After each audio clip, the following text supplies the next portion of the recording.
नमस्कार दोस्तों, आज की वीडियो काफ़ी इंटरेस्टिंग होने वाली है बिकॉज आज हम डिस्कस करने वाले हैं कि किस तरीके से इंडिया और चाइना ने मिल करके रशिया की इकोनॉमी को बचा लिया डाउनफॉल होने से। देखो, ये जो हमारी वीडियो है ये हमारी जियोपॉलिटिकल एनालिसिस सीरीज़ की वीडियो है, तो इसको आप कंप्लीटली देखिएगा। ये जो जनरल जियोपॉलिटिकल एनालिसिस सीरीज़ है हमारी, इसमें हम जियोपॉलिटिक्स के जो मेजर बड़े मुद्दे हैं उनके ऊपर उठा करके उन पर चर्चा करते हैं, उन पर अपनी एनालिसिस आपको देते हैं ताकि ये आपके नॉलेज में एक मेजर इन्हांसमेंट कर सके। अब देखो, ये जो रही पूरा इस टॉपिक के बारे में बात, तो आपको पता है कि साल 2022 में रशिया यूक्रेन का वॉर शुरू होता है और रशिया यूक्रेन के वॉर के बाद रशिया को मेजरली टारगेट करने के लिए या रशिया की इकोनॉमी को टारगेट, क्योंकि किसी भी कंट्री की इकोनॉमी को अगर आप टारगेट करते हो तो जाहिर सी बात है वो अपने वॉर के लिए फंड कहाँ से लाएगा, पैसा कहाँ से लाएगा जब उस कंट्री में पैसा जाएगा ही नहीं। तो रशिया की इकोनॉमी को टारगेट करने के लिए मेजरली 3 लोग काम कर रहे थे। एक तरफ यूएसए, दूसरी तरफ ईयू यानी कि यूरोपियन यूनियन और तीसरी तरफ यूके। इन तीनों ने मिल करके रशिया के ऊपर ऑलमोस्ट 16,000 से भी ज्यादा सैंक्शंस लगाए रशिया की इकोनॉमी को हर्ट करने के लिए। और ये मेजर सैंक्शंस किस पे थे? रशिया की इकोनॉमी आप देखोगे तो मेजरली ऑयल पे चलती है, नेचुरल गैस पे चलती है, डायमंड ट्रेड पे चलती है।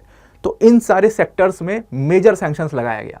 खास तौर से इसमें टारगेट ऑयल को किया गया, क्योंकि आप अगर रशिया की जीडीपी देखोगे तो रशिया की जीडीपी में मेजर कंट्रीब्यूटर, ये 2017 से 2023 तक का डेटा है, आप देखो मेजर कंट्रीब्यूटर रशिया की जीडीपी में ऑयल इंडस्ट्री का है। ऑयल जो है ऑलमोस्ट आप मान के चलिए कि 20 से 25%, 20 से 22% ऐसे उठता रहता है जो उसका कंट्रीब्यूशन है रशिया की जीडीपी के अंदर में। तो ऑयल का आप मान के चलिए कि 21% कंट्रीब्यूशन रहता है रशिया की जीडीपी में। अब जब यहां पर ऑयल के ऊपर सैंक्शन लगाया गया, सैंक्शंस इसमें क्या लगाए गए थे? सैंक्शंस ये लगाया गया था ऑयल के ऊपर कि जो ऑयल आप मान लीजिए $100 पर बैरल पे बेच रहे हैं तो उसको कम करके, मतलब प्राइस जो है वो $80 पर बैरल से लेकर के $100 पर बैरल तक मार्केट के प्राइस के हिसाब से सेट होता था, तो उसको आप कम करके फिक्स करिए $60 पर बैरल पर। ये $60 पर बैरल पर इसलिए प्राइस सेट कर दिया सैंक्शन लगा करके रशिया के ऑयल के लिए, ताकि रशिया की इकोनॉमी पूरी तरीके से टूट जाए और जो ये जीडीपी में कंट्रीब्यूशन है ऑयल का वो एकदम से धड़ाम से गिर जाए।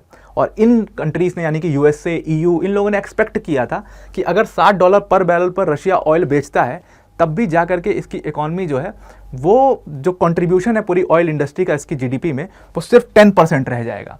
लेकिन यहाँ पर शॉकिंग ये हुआ कि देखो यहाँ पर 2022 का ये डेटा 22.5 पे था, जैसे ही वॉर शुरू हुआ उसके बाद डाउनफॉल हुआ ऑब्वियसली, और सबसे नीचे ये 15% तक गया है। और उसके बाद आप देखो 2023 में एकदम से ये इंक्रीज भी हुआ है और इंक्रीज होकर के 17% तक भी गया है और भी ज़्यादा प्रोजेक्टेड है कि ये आगे चल करके फिर से ये 20-21% तक आ भी जाएगा इस साल में, इस 2024 के अंदर में। अब ये हुआ क्या एक्चुअल में? जो इन्होंने एक्सपेक्ट किया था उतना लॉस हुआ क्यों नहीं रशिया को?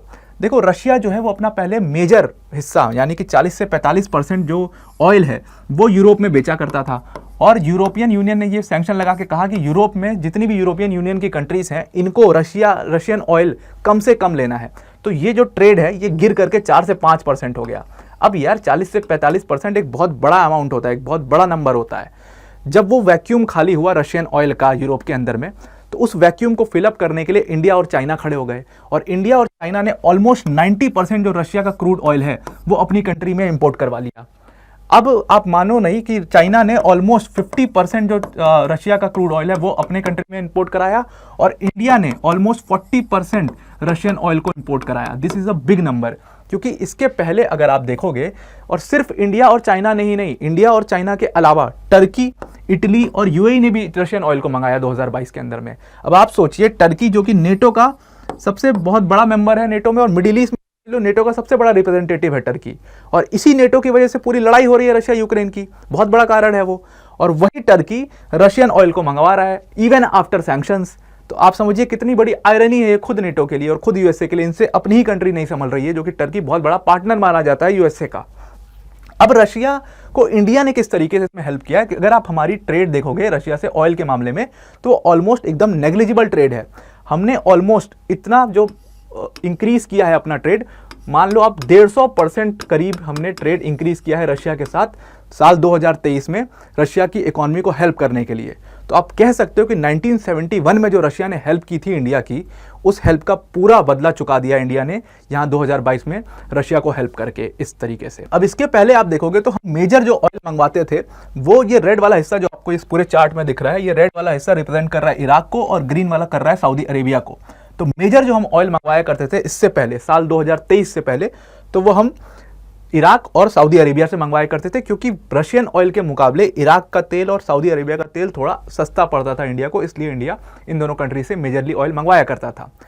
अब यहाँ पर सिर्फ रशिया की हेल्प, रशिया की इकोनॉमी को बूस्ट करने की कोशिश इंडिया और चाइना ने नहीं की है, बल्कि रिपोर्ट्स ये भी बताती हैं कि एक तरफ तो रशिया की इकोनॉमी को हेल्प कर ही रही है इंडिया और चाइना, दूसरी तरफ ये इन कंट्रीज ने जो यूएसए का डोमिनेंस है, यूएस डॉलर का डोमिनेंस है पूरे वर्ल्ड में, उसको भी काउंटर करने शुरू कर दिया है। देखो अभी तक जितना भी ऑयल का ट्रेड होता है पूरी दुनिया के अंदर में, वो ऑयल का ट्रेड जो है वो यूएस डॉलर के बेसिस पर होता है, यानी कि जो उसका प्राइस सेट होता है वो यूएस डॉलर के बेसिस पर होता है। क्यों होता है? यूएस डॉलर एक तो फॉरेक्स करेंसी है, इस वजह से भी होता है। दूसरा कि जितनी मेजर कंट्रीज हैं जो ऑयल का प्रोडक्शन करती हैं वो सारी यूएस डॉलर में ही ट्रेड करती हैं, क्योंकि वो सारी कंट्रीज बेसिकली एक तरीके से पपेट हैं यूएस की, इसीलिए वो लोग यूएस डॉलर में ट्रेड करते हैं और इसीलिए यूएस डॉलर से ही कोई एक तरीके से ऑयल करेंसी माना जाता है। अब यहाँ पर रिपोर्ट्स ये बता रही हैं जो जितनी बड़ी कंपनीज हैं रशिया की जो ऑयल सेल करती हैं, जैसे गैसप्रोम और रोसनेफ्ट, इन कंट्रीज ने नॉन डॉलर पेमेंट्स लिए हुए हैं और ये नॉन डॉलर पेमेंट्स को इंडियन बैंक्स ने यहाँ पर बैक किया है इन ट्रांजैक्शंस को। Now you can understand. और आरबीआई में एक पूरा अलग से अकाउंट भी खोला गया था रशिया और इंडिया के ऑयल ट्रेड को लेकर के, साल 2023 में, आप जाकर के न्यूज़ पढ़िएगा।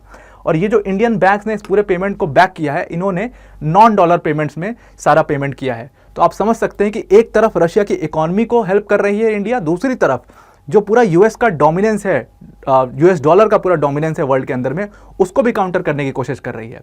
अब यहाँ पर ये खरीद फरोख्त तो छोड़िए, बात की बात है, जो रशिया के तेल को हम खरीद रहे हैं, रशिया के ऑयल को इंपोर्ट करवा के इंडिया बाहर भी बेच रहा है यूरोप को उल्टा।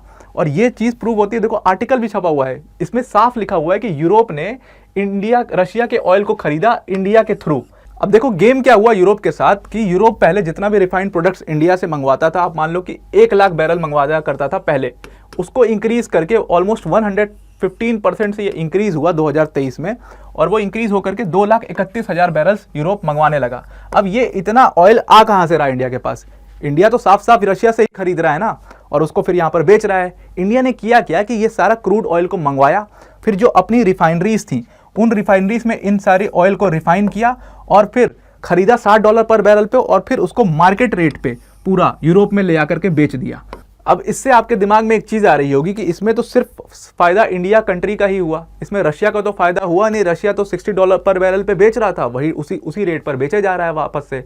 इंडिया को फ़ायदा हुआ ना, इंडिया ने बीच में प्रॉफिट कमाया कि $60 पर बैरल पे खरीदा, उसको रिफाइन करके बेच दिया $100 पर बैरल पे, तो बीच का जितना प्रॉफिट है वो इंडिया का हो गया।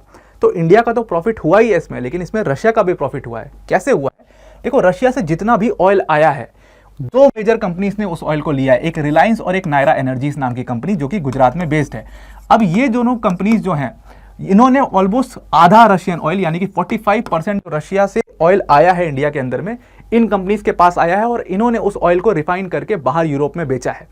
अब जो ये नायरा एनर्जीज कंपनी है जो कि गुजरात में बेस्ड है, ये एक्चुअल में रोसनेफ्ट जो रशिया की कंपनी है जो कि ऑयल बेचती है, उसकी ओन्ड कंपनी है। यानी कि रोसनेफ्ट का ऑलमोस्ट 49% शेयर है नायरा एनर्जीज में, और इसलिए कहा जा रहा है कि ये जो ऑयल नायरा एनर्जीज ने जितना भी बाहर बेचा है, इसका डायरेक्ट पैसा रोसनेफ्ट के पास गया है, यानी कि रशिया के पास गया है।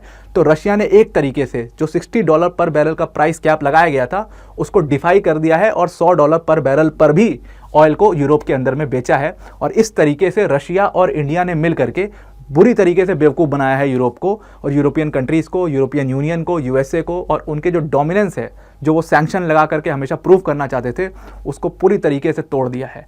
तो आई होप आपको ये पूरा मैटर समझ में आ गया होगा। आज की वीडियो में इतना ही। Thank you and have a nice day.